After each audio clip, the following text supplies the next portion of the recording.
Appalachia, where most of the adults are unemployed and where housing is inadequate, where the water supply is not adequate. And so EAM and other church organizations bring thousands of volunteers into the mountains each year to have that experience and to engage in helping people who need a lift up.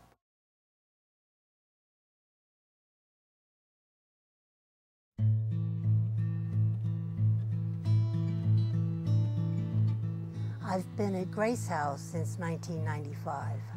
It's located in Wise County, and we're in the part of Virginia where Kentucky, Virginia, and Tennessee all come to a point. We do several things. We belong to different organizations that advocate for people and for groups. We do direct services sometimes if you can't get your electric bill paid. We help pay bills sometimes, pay for a prescription sometimes. Our biggest program and what we're known best for is having people come in and do small home repairs for families that fall beneath the cracks. Our program in the summer brings people from all over the area, usually groups as large as 15 to 25. Episcopal Appalachian Ministries brings the largest group, and they stay for 3 weeks. And they usually have anywhere from 30 to 35 people.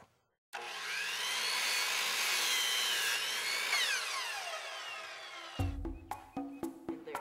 All right, you want to hold that? What we have to do is we're replacing the board that goes all along here. We have to obviously have something here to attach it to. So we're manufacturing a piece to give us something to screw into when we go to put this board up here. I do this kind of stuff around my house. We always have things going on with our house, so I know sort of what's going on, but everyone else is directing, so it makes it a lot easier.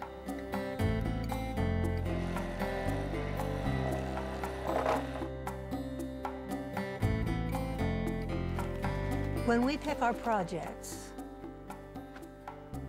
we make sure that it's something that can be finished in the week's time that they're given before we pick them.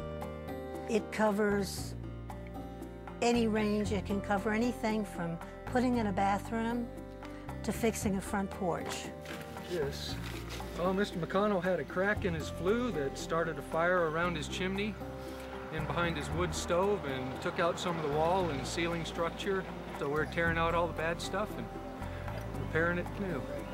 Well, in the scheme of things, I'm pleased with what they're doing, most of all. I love these people to death. I don't care where they're from. I love them because they're doing this for me. It ain't gonna cost me a penny. The church that we go to, the priest there had come several years before, and he told us about it, and this is the kind of thing that I like to do and got to help somebody in the process. And so we came last year and came back this year, brought our daughter this year, and hope to come back many years in the future. In the evening time, you have free time from when you come back from your site, from your work site, until about 6 when we have dinner.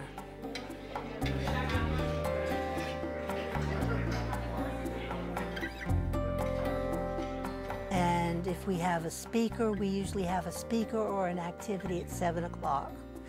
And we bring people in from the community to talk about life in the community. You're not mining coal, you're not making money, so nobody wants to be in that situation.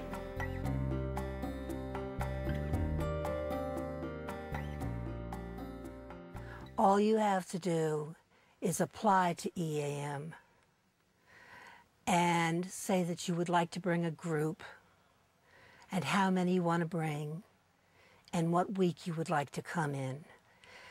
It fills up very quickly every summer. Everybody seems to like the second and third weeks the best, and we're always overbooked. But all they have to do is find the EAM website and go on there, and it'll take them right through the process.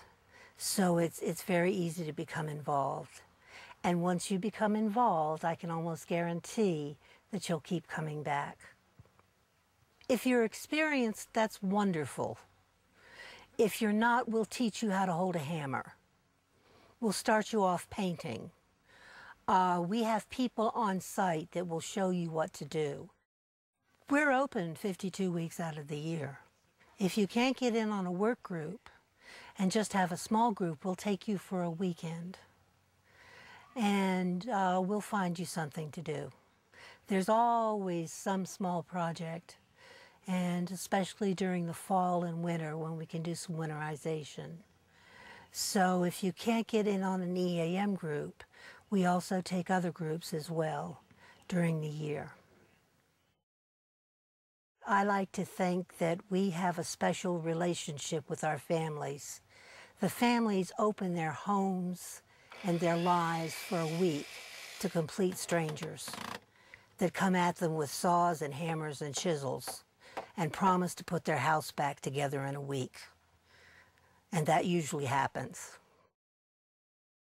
In the mid-60s, the National Church asked the Appalachian bishops to develop a response to the poverty of the region.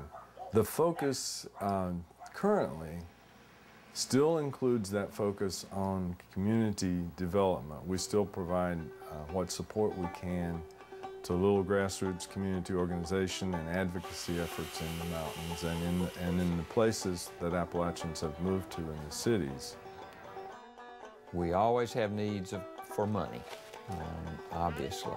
What we are trying to focus on now as an organization, and this is somewhat different than it has been in the past, is to be an agency that grants money to local projects in support of local ministries.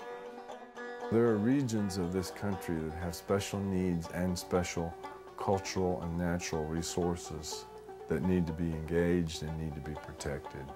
And so that's why we need Episcopal Appalachian Ministries, to make sure that our church is present not just at the local parish level and the diocesan level, but there's also an organized regional voice of concern and involvement.